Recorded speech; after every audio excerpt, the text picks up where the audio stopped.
Welcome to SVG-TV News for Thursday, February 15th, 2018. I am Jennifer Richardson with the details. Tax evaders in St. Vincent and the Grenadines are being urged to, over the next 3 months, take advantage of the government's tax amnesty, which began today, February 15th, 2018. The incentive to be administered by the Inland Revenue Department is among a number of fiscal measures announced in the 2018 budget presentation by Finance Minister Camilo Gonsalves on February 5th. Earlier today, SVG-TV's Nikita Tony caught up with Controller of the Inland Revenue Department, Kelvin Pompey, who gave an overview of how the tax amnesty will be conducted by the department. 2018 fiscal year is set to see a number of fiscal measures being implemented by the government of St. Vincent and the Grenadines, including tax reduction measures, a climate resilience levy, and a tax amnesty window, which officially came into effect today, February 15th. Speaking with SVGTV News earlier today, Comptroller of the Inland Revenue Department, Kelvin Pompey, said the tax amnesty window will remain in effect until May 15th and is applicable to all tax types. Not just designed, I think, to get persons who have outstanding liability, but for persons who have been, in a sense, dodging the tax net over the years, for them to come forward, to sit down, for us to work out together outstanding liabilities and payment plans, and so to make persons become current. Would be aggressively, as I said, at the end of the tax amnesty, be identifying, seeking out those persons who should have filed,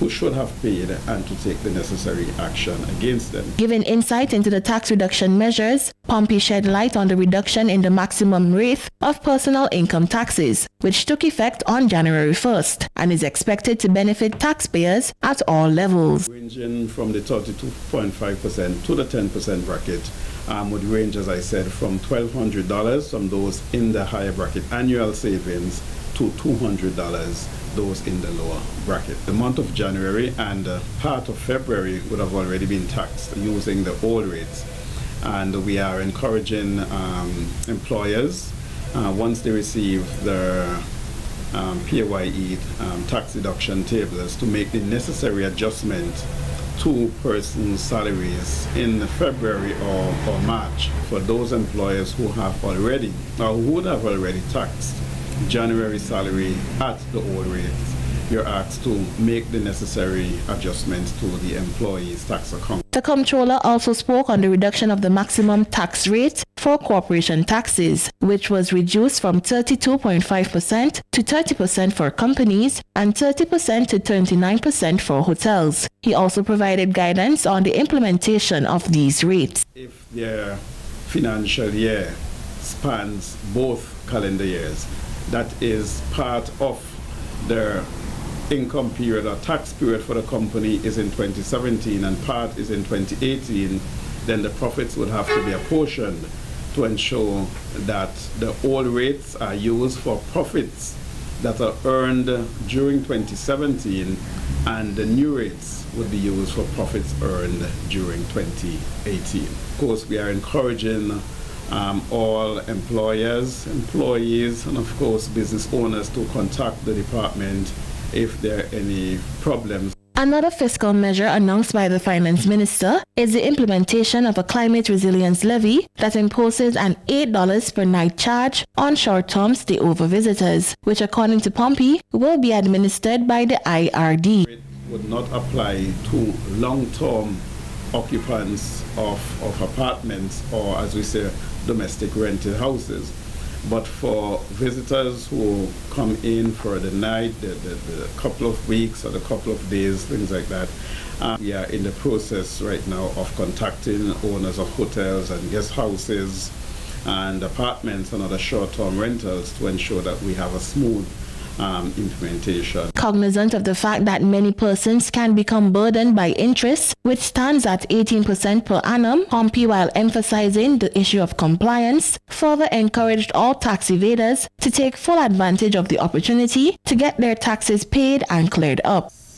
Officers are in the process of calling and contacting persons with outstanding balances Of course, some of them have currently been contacted in the past, and we expect that persons are going to take this opportunity. Expect that through our outgoing publicity and education and information sharing, that persons are going to take this opportunity. But at the end of the day, it would not be and is not going to be business as usual. According to the Finance Minister Camila Gonsalves, the fiscal measures to be implemented this year will not only reduce the tax burden on the Vincentian worker, but will also optimize efficiency and fairness within the country's tax collection efforts. Nikita Tony reporting for SVG-TV News. The opposition New Democratic Party, the NDP, is continuing to champion the opportunities that can be derived from a citizenship by investment program, the CIC, noting that SVG needs to get on board with such a program. At its People's Budget presentation earlier this week, Vice President of the NDP, Major St. Clair Leacock, said that the ruling Unity Labour Party administration is given the impression that the program is illicit and shady, which it is not. Leacock said other Caribbean countries have been generating millions of dollars from the Citizenship by Investment program, and SVG can also benefit tremendously from it. This nobility about citizenship, that it is so important that we should forego 300 million and 700 million and 200 million as they are doing in Grenada and in St. Lucia and in Dominica and in, well, billions I suspect it would be in England and in the United States and so on and so forth. Because for years we have been saying and arguing that the Citizenship by Investment program, as Honorable Eustace has championed for a long time, is one way to go to take the monkey off the back of our people. And it is almost criminal for us to know that this source of finance is readily available to us lawfully and in a dignified way, following the proper diligence, as we call it, due diligence, examining the information out before us, and we have been ignoring it. We are at the stage now that we have, in fact, literally speaking, lost billions. It amounts into the billions at this stage that we have given away for pride. Opposition leader Dr. Godwin Friday pointed out that he worked at the Canadian Department of Justice Immigration Department, where similar programs have been successful. He said that once vetted properly, the program can generate great revenue. You invest a certain amount of money, you're entitled to come into Canada as a permanent resident. David Ames got citizenship in St. Vincent and the Grenadines, remember? And the reason was that he had made a significant investment in the country. So here you have the program is working there for him, but it's not transparent. Nobody knows how much he paid, if anything, other than the investment. These are more open and transparent programs. The IMF rated the Grenada program as a gold-plated program in the sense that they gave it the thumb of approval. So these are things that are available, but this present government obstinately says that, oh, they are not getting involved in that. But what they will do is they will pass the cost on and tax us every time the government needs money. And I believe that these programs, they can be worked if they are properly managed and if the funds that are generated are used constructively for developmental purposes. Not used just to bribe people to win votes to get elected or to do all kinds of wasteful things like was done with the Petro-Carib scheme. Prime Minister Dr. Rav Gonsalves on several occasions has said his government is not interested in a citizenship by investment program, noting that SVG's passport is not for sale. Opposition Senator Kay Bacchus-Batiste has described the 2018 budget presented by the ruling Unity Labour Party administration as a mockery, noting that not enough is being done to reduce the country's poverty level. Referring to a book published in 2014 and written by Juliet Melville entitled A New Perspective on Poverty in the Caribbean, she outlined that the findings show nearly half the population earn less than $400 per month. Bacchus-Batiste said, while the government made some strides in the reduction of poverty, it is not significant. St. Vincent ranked number 14. Only 3 countries are less than us of the 17 Caribbean countries. One of them is Haiti and another is Suriname. What does it say about our vulnerability level? The vulnerability level for St. Vincent and Grenadines is almost 50%. Almost 50%. It's 48.8. You know what that means? What this book says and what the research shows is that about half our population makes less than $460 per month.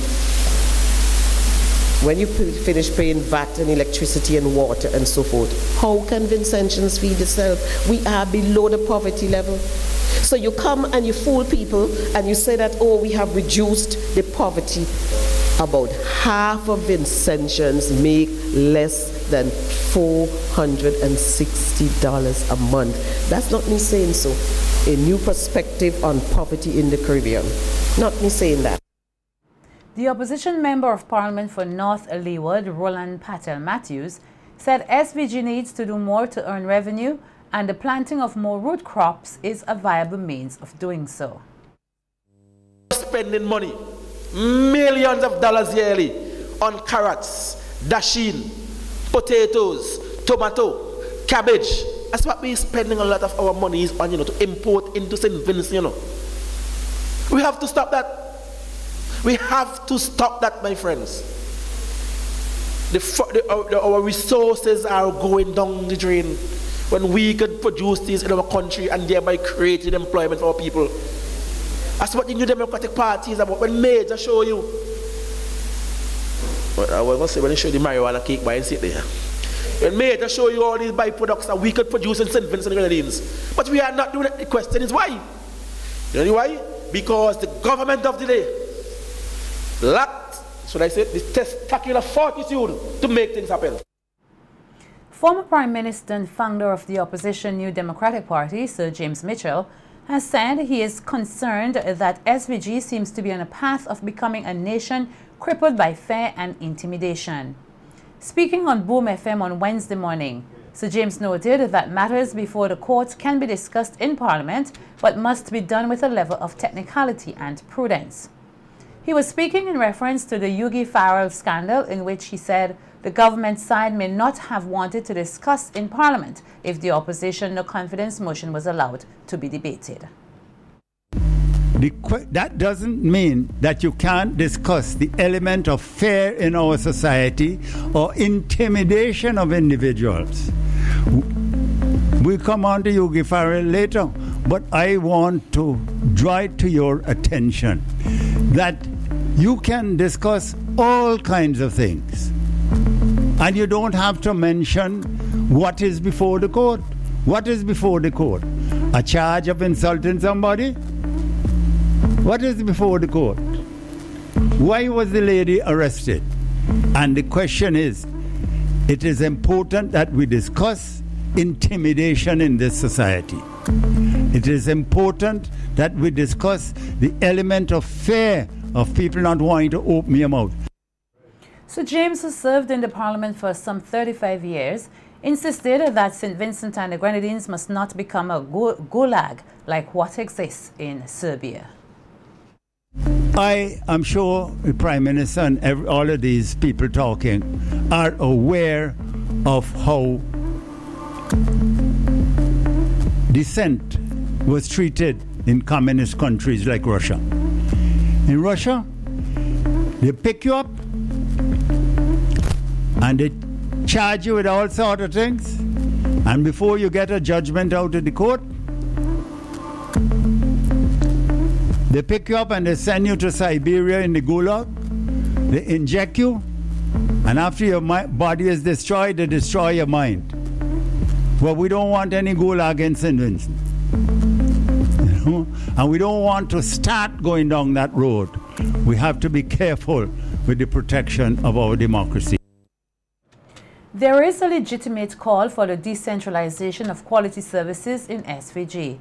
The call came from Prime Minister Dr. Afghan Sams as he spoke on WeFM on Tuesday highlighting benefits and the private sector opportunities which are being created around the modern medical complex in Georgetown.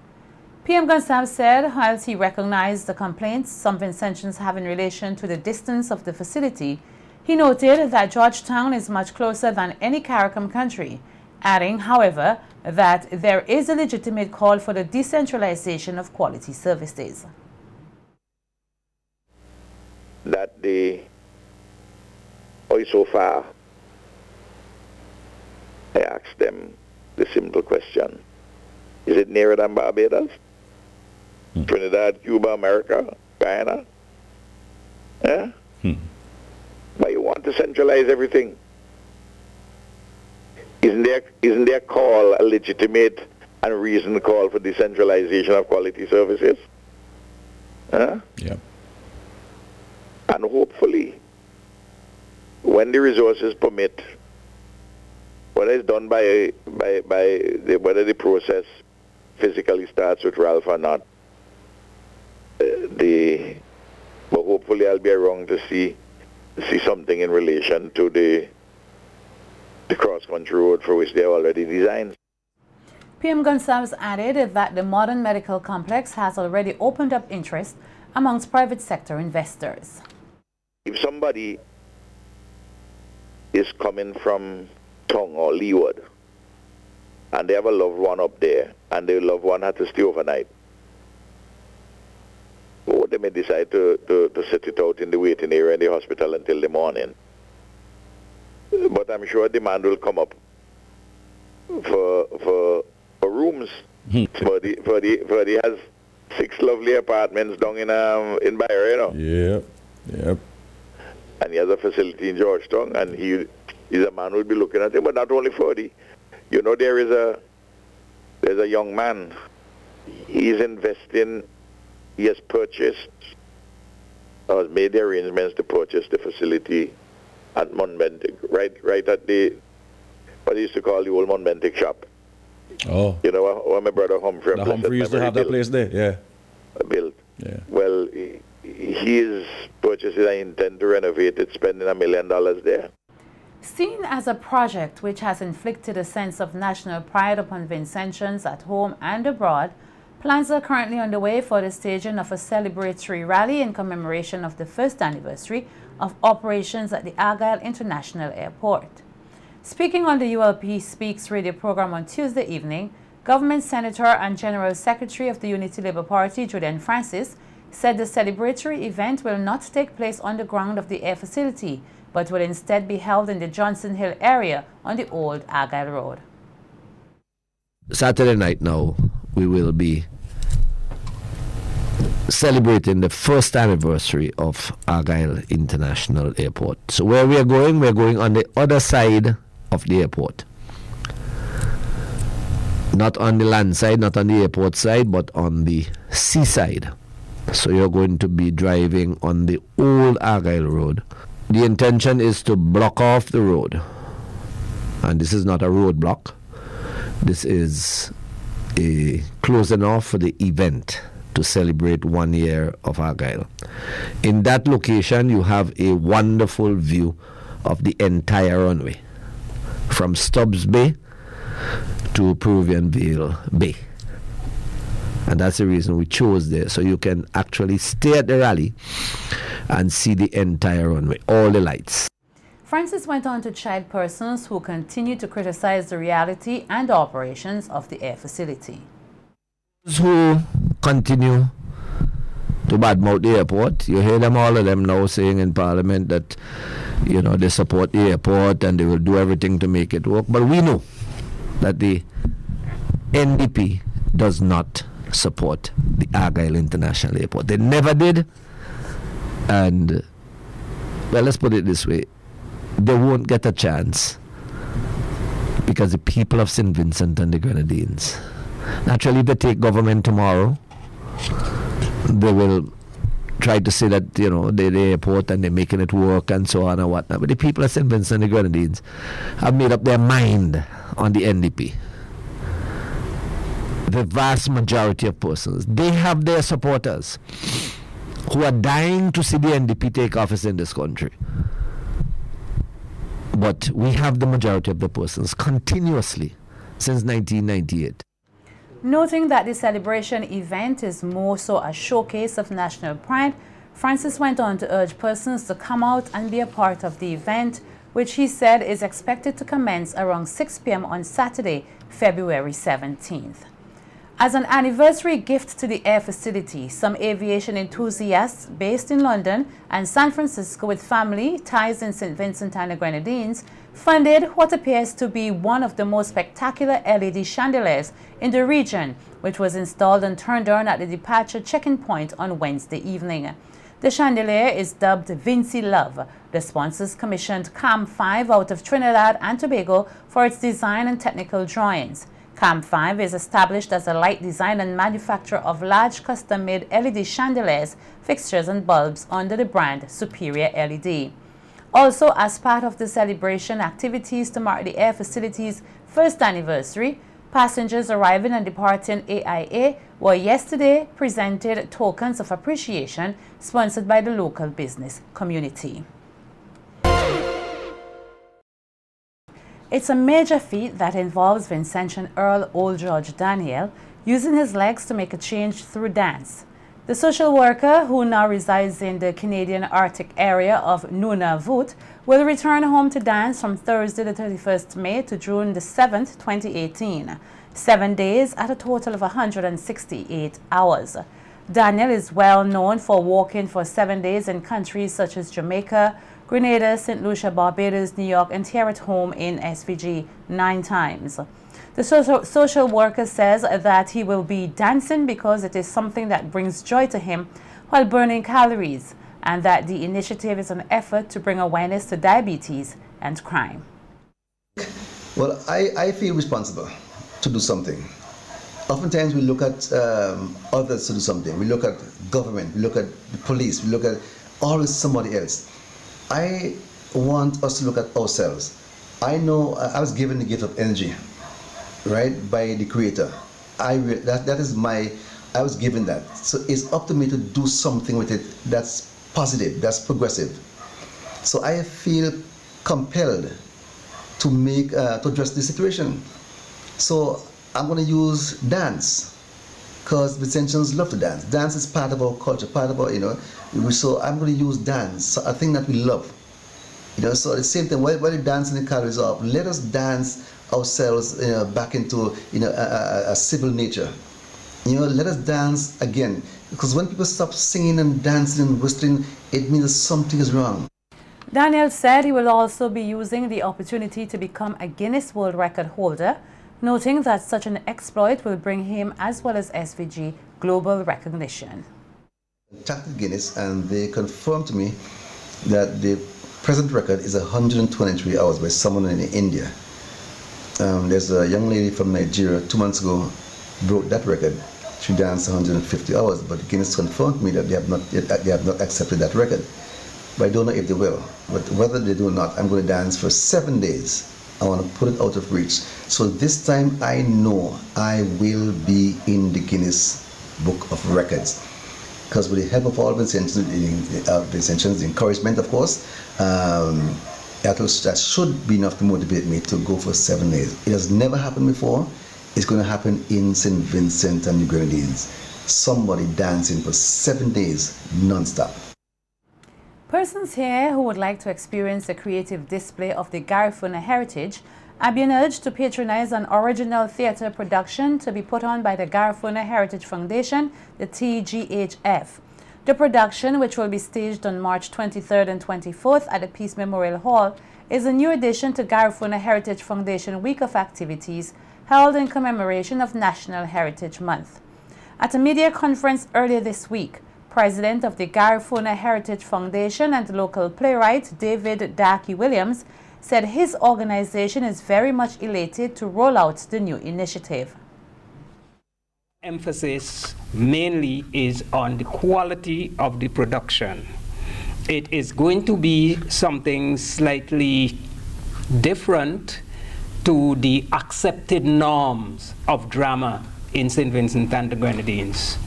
And definitely we look forward to making this presentation.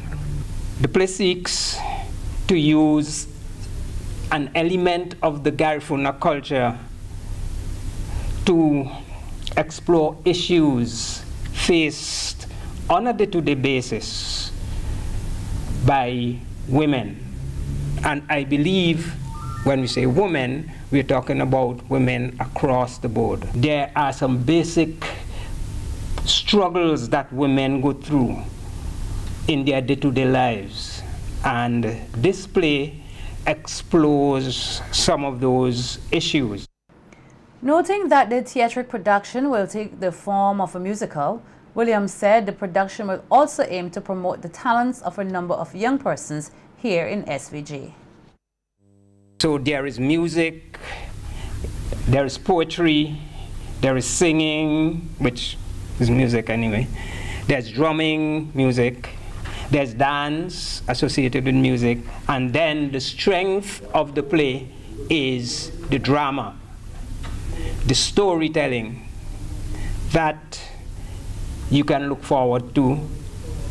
And as a traditional organization, for this production, you may expect to see mature people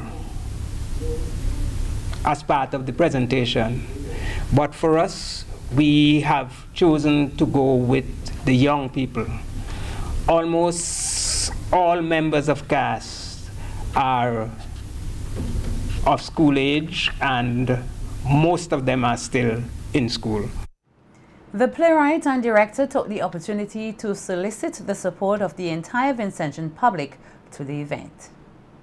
We invite you to come out and support this production and to give us your feedback at the end of the production. It will be staged on the 23rd and the 24th of March at the Peace Memorial Hall. And the entrance fee for that production will be $25.